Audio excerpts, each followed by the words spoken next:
Hey guys, Tarke and a cat, and this will be the raid coverage from the WoW Legion press stuff. So, as you can see here, this is the screen grab of a concept art they will use for Suramar, which is our second raid. I'm kind of getting ahead of myself a little bit. So, to start, there will be 2 raids at Legion launch. We will have to wait a few weeks until they become available, so they're following the system of WOD. They said they like the model where people can get a character ready, take their time, and not need to rush through the leveling.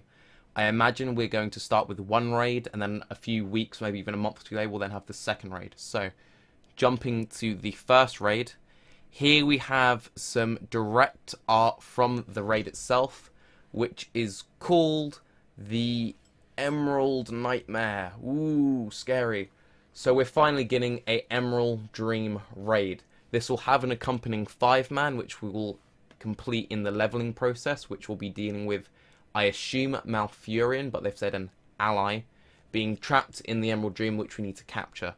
The big thing with the Emerald Dream is that we will be climbing something called shaladrassil. Apologies if I butchered that. It's basically a corrupted world tree. And we will start at the base and have to climb our way up, they say. So that could be really, really interesting. Now, a combination of bosses we'll be encountering mostly will be corruptions of druids, corruptions of emerald drakes, very cool, and then of course Xavius, the big guy at the end. Now what we're seeing here looks like some weird Thunderbluff alternate stuff, so I imagine we'll also have alternate Azeroth style bosses in game. Apparently half of it will be mirroring our Azeroth, so we'll have like this tree section, Emerald Dream section, alternate Azeroth section. Sounds pretty wild, and as you can see, it actually looks fairly outlandish, quite literally. So, this is the first boss, which is called the Pestilence Worm. This was originally a Emerald Drake, which was whose job it was to protect the World Tree, and he was coiled around the tree. So as the tree became corrupted, it so sunk onto them. Pretty cool. Apparently, you know, the whole mechanics, everything is about he's death incarnate, so death in a tree. Well, not death in a tree, but death in a tree and a drake, but not Deathwing. So don't go Deathwing, go Pestilence Wing. We're getting a dragon. It's been ages since we've had a dragon. Looks pretty cool, and this will be the first boss. This was the one which really surprised me. Not this. This is concept art, which looks pretty cool, but no, this, Cenarius. We will be fighting a corrupted Cenarius. Now again, because Cenarius has such a close tie to the Emerald Dream, he was one of the first to be corrupted. Now, Ian hinted that we wouldn't be killing him. He said we may or may not be killing him, he may not die. So we might purify a corrupted Cenarius, he might come back later. We don't quite know. Either way, pretty interesting stuff, and the fact that we're fighting someone like Cenarius implies there might be other big guys coming back in that we'll be fighting, and I really, really wasn't expecting that. Again, the Emerald Nightmare is a 7-boss raid, so we have 3 confirmed, 4 we don't know yet. 4 we don't know yet. Xavius, we've all seen him before, but this is the big bad. Apparently, we will see him in-game in the questing outside of the Emerald Dream, in which he'll look like a normal satyr, and then in the Emerald Dream he's formal, corrupt and twist and shapen and all sorts.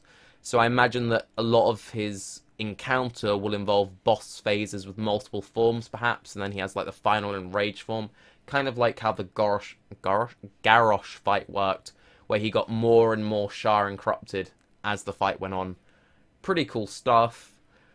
Again, I'm not sure how I feel about how heavy the Shah influence seems in this art style, but I'm a fan of it, so I'm, you know, pretty happy with it. The second raid is Suramar, which is the one I showed you earlier. Now this, like the Emerald Nightmare, will have 5-mans accompanying it, and it's hinted at we will have attunements as well. There will be 2 5-mans accompanying Suramar Palace, which will be a Suramar Noble Party, or the Suramar Noble District. They haven't quite said how it will be, but it's basically we're infiltrating a nobleman's party, and it's going to be crazy, and it's going to be gentry and all this cool elaborate ballroom kind of stuff. And there'll be the catacombs, which is the underground. Now again, verticality is a very big thing in these raids. As they said, we'd be climbing up the tree. We will also be ascending upwards throughout this raid. So it seems that much like in Hellfire, where you kind of work your way up and there's a very clear geography and physicality to the raid, we're going to have this as a big feature in Legion's raids. So we start in the catacombs and work our way up. Again, this achievement process, the fact we start in the catacombs and we have a 5-man called Suramar Catacombs heavily implies that you will have to do the 5-mans to do the raids, which in my mind is actually pretty cool. So this is a picture they showed, which was their second floor. And you can see how they've designed the little rooms and everything. And apparently the way it works is we start in the catacombs, work our way up. We go to the night well, which is like a corrupted light well. Night well, light well. You know, you can sort of see the link. Pretty cool. Not much you can really gather from it other than they map out their stuff in 2D. But, you know, it's kind of cool to look at. And again, this will be a 10 boss raid. So we'll have a 7 and 10. I'm not sure if this will all be one complete tier and the boss will be very close together, or if we need to wait a large section of time, but potentially we will have a 17 boss opening tier, which is pretty exciting.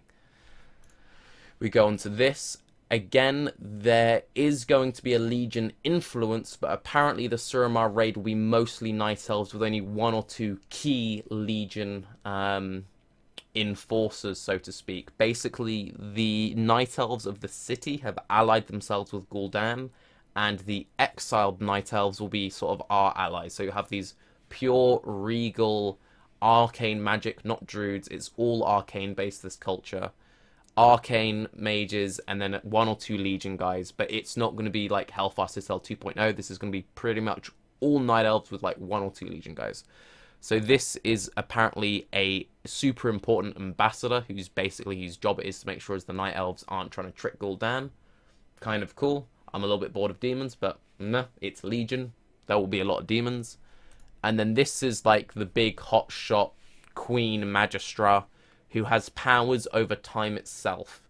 Now, she is the main kill target in the Suramar Noble District 5-man. So there might be some interesting mechanics which appear in the 5-man, which later come up in this, where time is warped. You might be some cool things where we have multiple planes or multiple platforms which we like teleport backwards and forwards through. I don't know, but potential for a lot of quite interesting things. So yeah, 2 raids at the start, and the final boss, which we don't have a picture for. Who do you reckon it is? It's an orc. It's Gul'dan. So, Gul'dan, we assume will die in the first tier of raiding, which I'm pretty even on, actually. I was going to say I'm pretty happy with, but then again, yeah. It depends. I like having a big bad to expansions, and it seems Kill Jaden might be, because we were shown screenshots of Kill Jaden directly influencing and setting Gul'dan on his mission to reopen the Tomb of Sargeras. So it's either going to be like a Sargeras avatar, maybe a Kill Jaden, I don't know. I would kind of hope that we quite rapidly get a new big bad villain, because it's going to start off like Gul'dan, the very cool God King, which I assume will get, you know, resolved in that 5-man. These Night Elves, but if we suddenly kill the Night Elf Queen and kill Gul'dan in the same raid tier, that is a lot of the villains just sort of struck clean off the map. So maybe she will survive. We're in quite heavy speculation at this point, and I'm sort of going off topic, so I think I'll wrap it up here. Yeah, pretty cool. So we're going to have 10 5-mans, a pretty long raid tier. It looks like we're getting a lot of content. We just may need to wait, you know, 10 or so months to get it. I'm Tarke Cat. Apologies for the rush video. I'm just trying to get all this BlizzCon coverage up as quickly as I can. Please subscribe for more coverage, and I will see you again in a few hours' time with the next upload. Thank you, and bye-bye.